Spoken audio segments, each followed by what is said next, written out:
We are back with more Bob Pompeani, Paul Zeise at your service here on the Nightly Sports Call. 412-575-2600 puts you in touch with us. So the big topic last night was SkyCam, a different angle, different approach. Paul, there were people who watched football for a long time who didn't like it. I think they're kind of stuck in their habits. I understand that. You follow the ball. That's what you're conditioned to doing. SkyCam gives you a different look from behind the quarterback. Sometimes you can watch some of the trench warfare going on. You don't see guys split wide. You do see plays down the field. But overall, a lot of people didn't like it. Did you like it? Didn't really move me one way or the other. Like I said, you and I are not the target audience for that. They assume people our age or your age, anyone older than like 35. Right. They're going to watch it. They're going to watch the NFL no matter what. It's just set in your ways. They're trying to appeal to a younger demographic. So they're making it a video game, live video game. Here we are, Madden AE, or whatever. That's what it's all about. Sony PlayStation. That's really what it's all about. Everybody's panicking about ratings, and they're panicking about not having young people engaged, and they're panicking about. So all of these leagues are trying to find ways to appeal to that younger group, that 20 to 18 to, like, say, 30 to group, of people. But here's the problem with that. Everyone's overreacting, in my opinion, to these ratings. Okay, yes, they're maybe down on television, but this is a problem that goes beyond football. This is a problem that goes with technology, because not only can people watch games on TV now, you can watch them on your devices. You can watch them on your iPad. Yeah. But it doesn't count as a rating point. Even though you are consuming their product, it does not register. So they have to figure out a better way to monitor who's watching their product. Yeah. No, I agree. I mean, I think that's the biggest part of it is when it comes to, looking at who's watching these games. Their fear, though, is that people aren't watching, these younger people aren't watching the games. Right. They're playing DraftKings and all that other stuff and fantasy football. So they're watching the Sunday, whatever it's called, where you just get the stats. And they're not Red really, Zone. Or the Red Zone, or they're watching, they're watching on their phones. They're just basically watching the stats and not actually the games. I think fantasy has hurt the football in general. I think it has. People are not interested so much. They're looking at fantasy points more than they are their own team winning or losing. Absolutely. I know a lot of guys that are really into the fantasy thing, too, and that's why. Let's go out to Jerry in Pleasant Hills. What's up, Jerry? Welcome to the Sports Call. Hey, Paul. Hey, Paul. How are you? Good, thanks. Hey, just two things. The Skycaster, I do kind of like it because you kind of get that perspective. Like if you saw Mariota's first pick, right, it was a throw route that he overthrew. You get to see these quarterbacks now, how they struggle and how open the guy was. And you can see the perspective of how some of these guys, these quarterbacks, these young guys, how they're just not seeing some of the plays develop and they're not getting as good throws. And also, guys, I wanted to ask you real quick, Nate Peterman, now the quarterback of the Bills, can he take this 5-4 team and get him over the top? Because Tyrod Taylor has obviously struggled. He just cannot throw open these wide receivers. He can't do it. Peterman could go a three-step drop and get these guys the ball. I feel like he might be the guy to do it. What do you thought? Why not? At that point, they have to make a switch. I agree with you. Thanks for the call.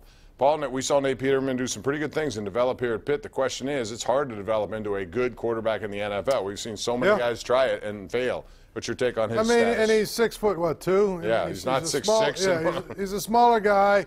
I don't think he's got the biggest arm on the planet, but I think that what the Bills are looking for is somebody to deliver passes on time, and accurately, and even if it's shorter passes, and it turns into throwing the ball to McCoy out of the backfield and throwing the ball short, and then occasionally taking a shot for Benjamin to, jump up and get a ball. Taylor, his problem is he misses a lot of those shorter throws, those throws that you need to move the chains down the field. He misses them. He's just not an accurate thrower. In his last game, people were complaining like this is some sort of, what a crime it is that he got benched. In his last game, he threw for 56 yards. Right. I mean, that's absurd. In this day and age, when offense has a lot and defenses are being, called for all kinds of penalties, 56 yards is not good enough. Deathwitch on Twitter says some national sports analysts are now saying they think the Steelers have more firepower than the Patriots and will take the AFC Championship regardless of home field. I disagree with that. I think there is some sort of mental block, and there's some, when you talk about being in your heads, they will do much better here in Pittsburgh than they would in New England. Pure and simple. Yeah, you know, again, you know, I think if you look over the last 5 or 6 years, the Patriots haven't had the most firepower. No. They just have the best player. They have the best And he quarterback in the spreads league. ball every which way, and carves you up. Doesn't matter who is out there throwing that he's throwing to. They always seem to be, you know, be really good. Russ in Uniontown joins us right now on the Sports Call on Pittsburgh CW. Hey, Russ. Russ. Yeah. Go ahead. You're on. Oh, I want to say about that SkyCam, what we thought about. I thought it was horrible. You couldn't see where the ball was going before you even threw the ball. The receivers was out of downfield. You couldn't even see it. Well, you could. It's just a different look. You know, I guess it's going to take time for people who, like you, probably watch football one way for a long time, like we all do. And that's what they're trying to do. They're trying to shake it up a little bit. So let's go out and see what Ann has to say in Brighton Heights. What's up, Ann? What's your take on SkyCam? Hey, Bob, enjoy the show. Thanks. I didn't like SkyCam. I felt like I was sitting on the ground. It was hard to follow the plays. Right. I did not like it at all. Well, that would be my only complaint if I was watching, Paul. Thanks for the call, Ann. It would be running plays. You had no idea if they gained 2 yards, 3 yards, or 4 yards. And I think we're so conditioned to see that yellow line now that's in every Yeah. So you know where the first down stick is. Yeah. You don't Well, get a perspective. there's no question that that's an issue.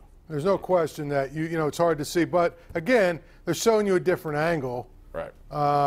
They're just showing you a different view, and you're getting a chance to see what the quarterbacks are looking at when they look, you know, when they snap the ball, when they look at the defense before the snap. So, you know, it's kind of interesting. I could live with it. I could live without it. I think people are making way too much out of it. It's funny, though, if you talk to people, there seems to be a real divide. Older people hate it. It's a generation. People, yeah. I think it's definitely a Younger generational people thing. like it. You know, they're trying to. I understand it. You know, you're trying to get a certain demographic audience that spends money, and that's what you try to do. All right, we got a lot of Twitter reactions here.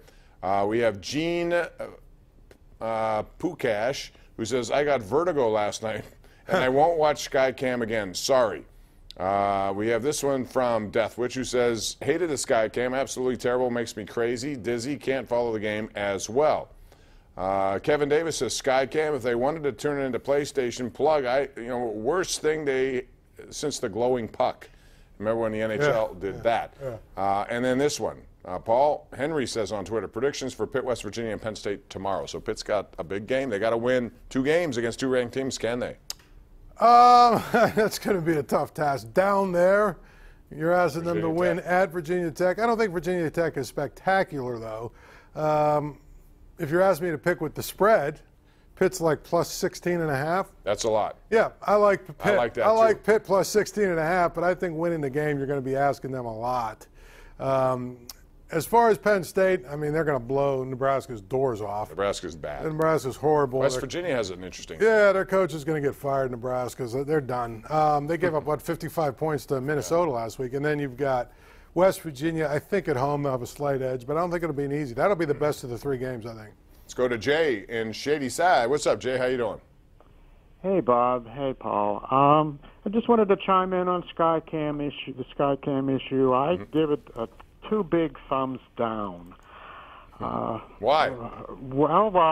I remember one play specifically. It was a long pass downfield, a Steeler play, and I couldn't tell if the pass was caught, dropped, or intercepted by these little figures on my TV screen until I heard the audio from the announcer. Turned out it was I think that's a good point, too, because you see it from behind the quarterback, and it's hard for that camera to catch up. And even though you know where it's going, you can't necessarily see a drop as you would normally. And, I think that's a big concern. And thanks for the call. We're up against the break, Paul. How about this? People spend a lot of money on these big screen televisions, high definition. They want the best seat. Yeah. They want to see that ball. They want to know that it hits the ground. Some of those views, you cannot do it when it's live. Yeah. And so that may be another problem. It's why we're probably not going to see games completely with this SkyCam. Nor should you. No, but I mean, I think it's going to be a part of broadcast now, and maybe here and there they're going to show, or maybe they'll show replays from that perspective. Mm-hmm. They'll figure it out. you know, they wanted to see what the reaction would be and what it would look like. We'll take a break, come back with more. You're watching the Nightly Sports Call right here on Pittsburgh CW.